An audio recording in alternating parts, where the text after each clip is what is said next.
Guys, what are we talking about today? We're talking about dried beef. And dried beef has been around since, from what I researched, around 1800s. Because it was just something that would stay in your pantry or you could travel with it easily. It's just salted, dried, thinly sliced beef. And a lot of people that grew up with this, they probably fondly remember the cream chip beef, which was known as SOS. And sometimes we ate it on toast, sometimes we ate it on biscuits. You can eat it on potatoes. But it's creamy, it's beefy, and it's delicious. And it's something that you can have in your pantry as long-term storage for something you know that you'll have for a while. And it'll make a delicious breakfast. It's just one of them things that'll stick to your ribs and fill you up for a while. I've got a subscriber, her name's Lori G, and she asked me, she said, Miss Brown, could you do a video on making cream chip beef and biscuits? It's a fond memory she has growing up. And I know SOS was something that in the Army, they ate a lot of it. A lot of SOS, cream chip beef. And my father-in-law, he was a cook on the towboats. After he hurt his back, they put him in the kitchen. So he was cooking, and he made SOS, but he made SOS for the workers. A lot of times it was just made out of either sausage, ground sausage, or hamburger meat. But back in the day, a lot of people didn't have hamburger meat. They either couldn't afford it or they had no access to it. You know, no sausage, no hamburger. But they always had some kind of a dried beef, something that they could just slice up really thin and cook and eat. So this is going to be a video for Lori G. I told her I'd do it because here in the homestead we're all about the old-fashioned way of living, cooking, just everything. So I told her I'd gladly do it. There's a lot of people that's probably never ate cream chip beef, so this will be a new one for them. So let's get our cream chip beef cooking, get it going. It's very easy, very few ingredients, and you'll get it together really fast. And we're going to make some biscuits to go with this. We're going to make some cat head biscuits. Have you ever heard of that? My oldest boy, he grew up with cat head biscuits, and that's his favorite. So let's get started on this really easy breakfast, lunch, or supper. Whichever you want to make it for, it's going to be delicious. Started on our cat head biscuits. Well, I've got 3 cups of all-purpose flour in my bowl. And I've got 1 whole tablespoon of baking powder. I'm just going to put it in here with my flour.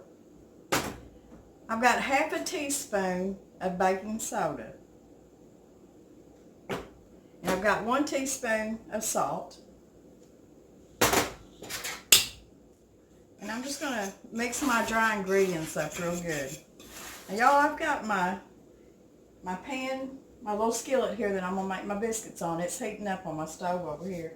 And I'm telling you, it's hot in here. I've got this stove a-rolling, and the temp is up there about 450, and that's what we need for biscuits.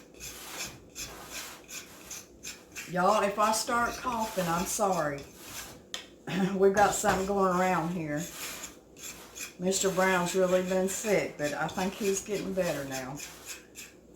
Everybody's been asking about him. Thank y'all very much. I didn't get all my salt out there. Okay. Now that we got the dry ingredients mixed up, I'm going to take a stick of butter, and it's kind of at room temperature. Usually when I use butter in, you know, like my crust and stuff, I always make sure it's good and cold. But this one's been out a while and it's okay. So,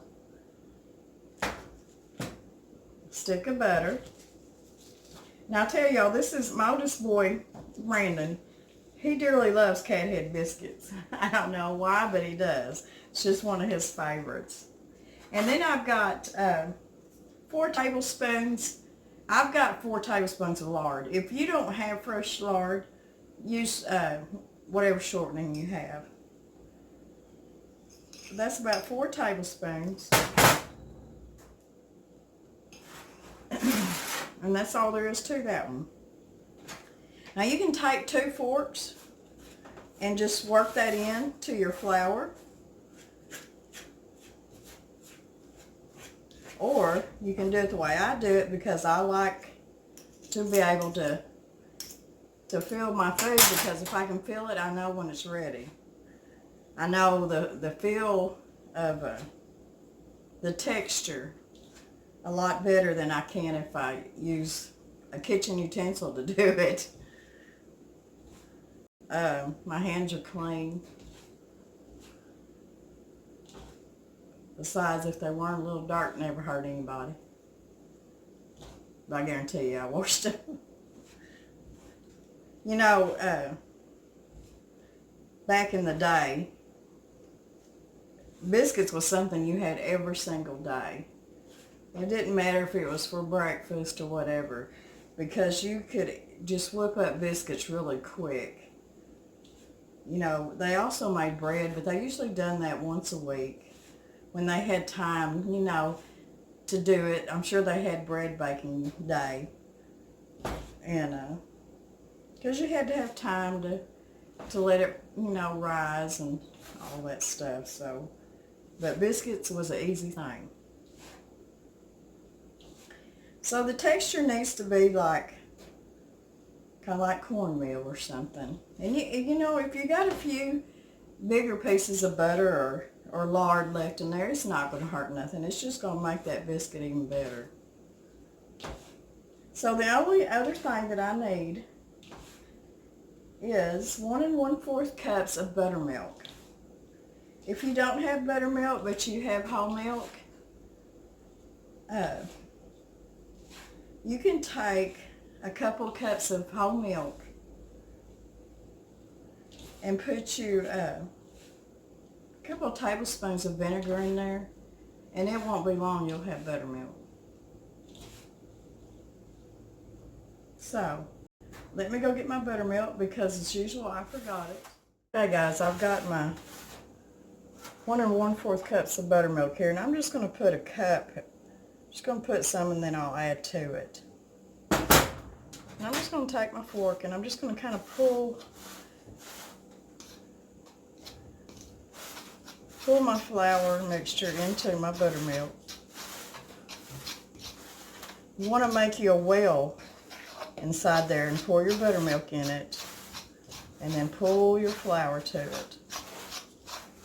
Now this is going to be a wet dough. Going to be kind of a sticky dough. You're not going to have to roll it out, cut it out, or anything else. I'm going to pour just a little more. You know, buttermilk is a good thing to have, because I keep buttermilk, powdered buttermilk, in my pantry in case it got hard times and I, you know, couldn't even get milk, because I keep powdered milk in there too for storage. But buttermilk is a good thing to have because it's a good leavener for your bread. I'm going to take my hands and I'm just going to pull this together.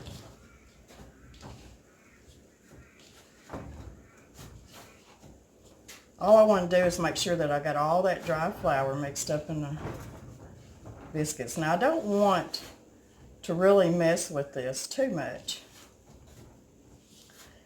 Like I said, you want a wet, shaggy dough. And the reason reason they call these cat head biscuits is because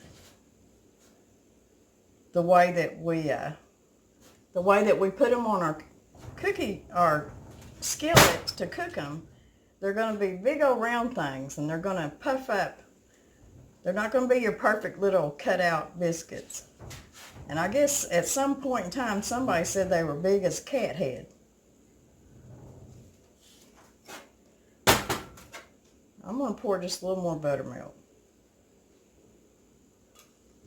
Because the wetter it is, the softer the biscuit.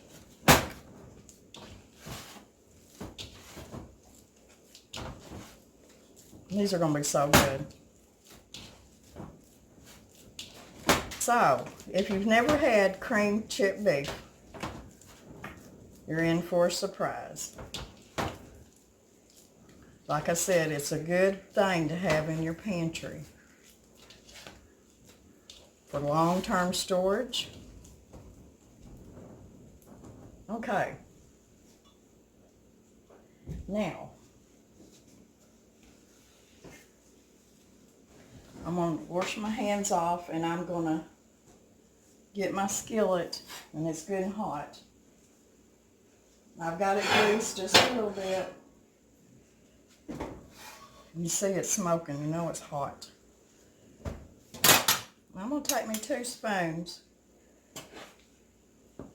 and I want to show you.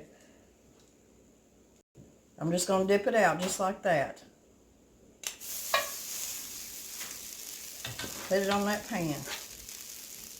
Now if you got one of them round, like ice cream scoopers or something, that works real good too.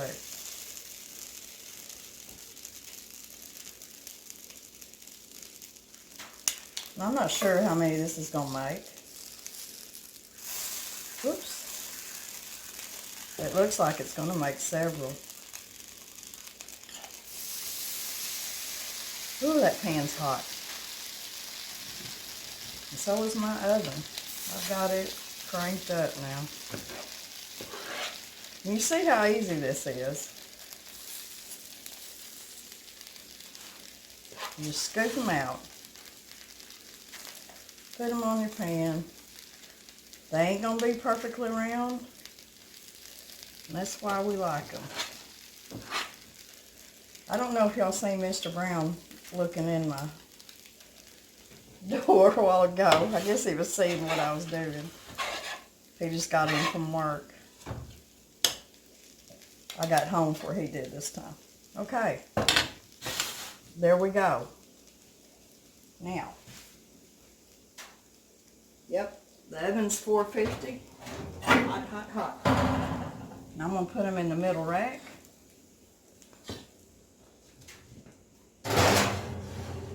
Keep an eye on it, because I'm not sure. I'm just now cooking on this wood cook stove.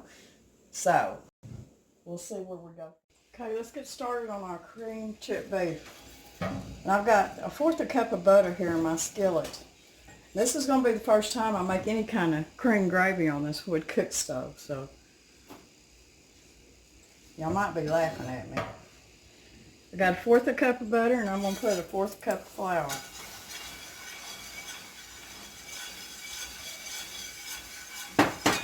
Just like you would any regular gravy.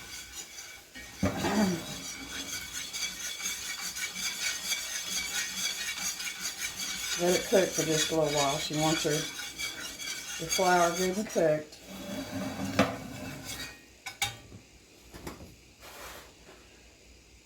I've got a little over 2 cups of milk.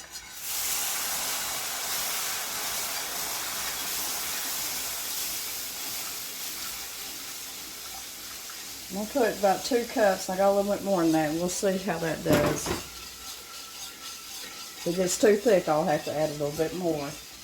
So this is just like a bechamel sauce, more or less. And I think I'm going to add, I'm not going to add no salt because we know that our dried beef is salty, a little bit salty, even though I cleaned it. I'm going to put a little bit of pepper. And I'm going to put just a little bit of onion powder in there.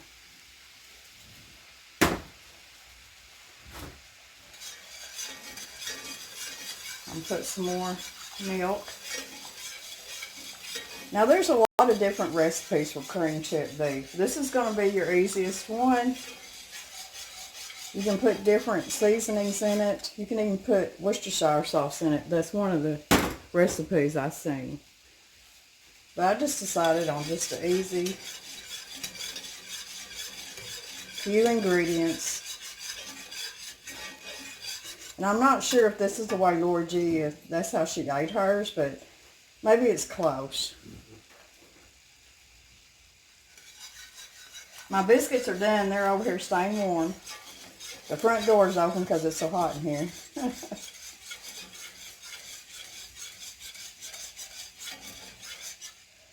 So it's looking good.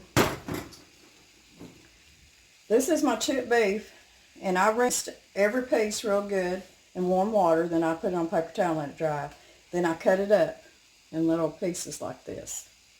Some people like strips, but I wanted mine cut up in little smaller pieces. And we're just going to dump it in here with our gravy. Kind of like if you were making bacon gravy or sausage gravy.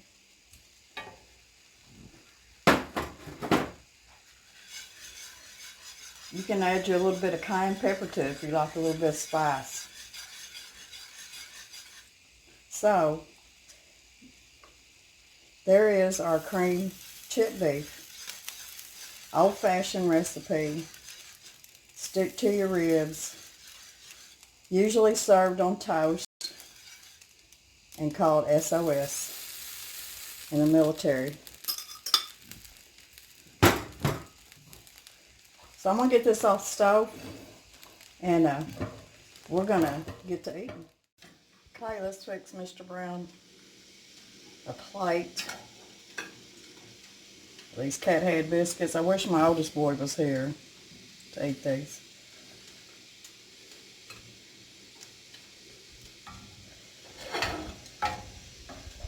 And put some of this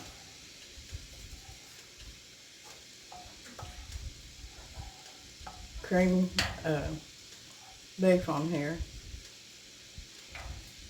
And we both tasted of it, and I mean, the dried beef tastes beefy. I mean, that's just one way of getting your protein is what it is.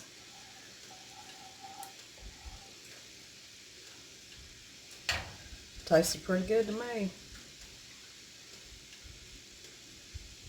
So there you go. Cat head biscuits and cream chipped beef. Are you feeling me already? Mm-hmm. Y'all, this is really good. This is really good stuff. This is stick to your ribs, fill you up. It's not too salty either. And like I said, there's different recipes. Different seasonings you can add to it. But it is good. So, Lori G, I hope I made you proud. I don't know. I'm sure your mama was a good cook, and or grandma. And she probably had her own recipe, and I bet it was really good. So anyways, I hope y'all like this video. It kind of takes you back to the past one more time. Make you some cat head biscuits. They're really good. Aren't they, Mr. Brown? They're good. The bottom's really crunchy, and that's the way we like them. But SOS, and as far as I'm going to go with that. But that's what this is called. Or creamy chipped beef. Like I said, you can eat it on toast or mashed potatoes or whatever. So I hope y'all like this recipe and this video. If you did, give me a thumbs up. If you haven't subscribed, please subscribe. And y'all come back and see me. My next video is going to be another pie for our pie collaboration. And that'll probably come out this weekend. So y'all come back and see me, and God bless everybody.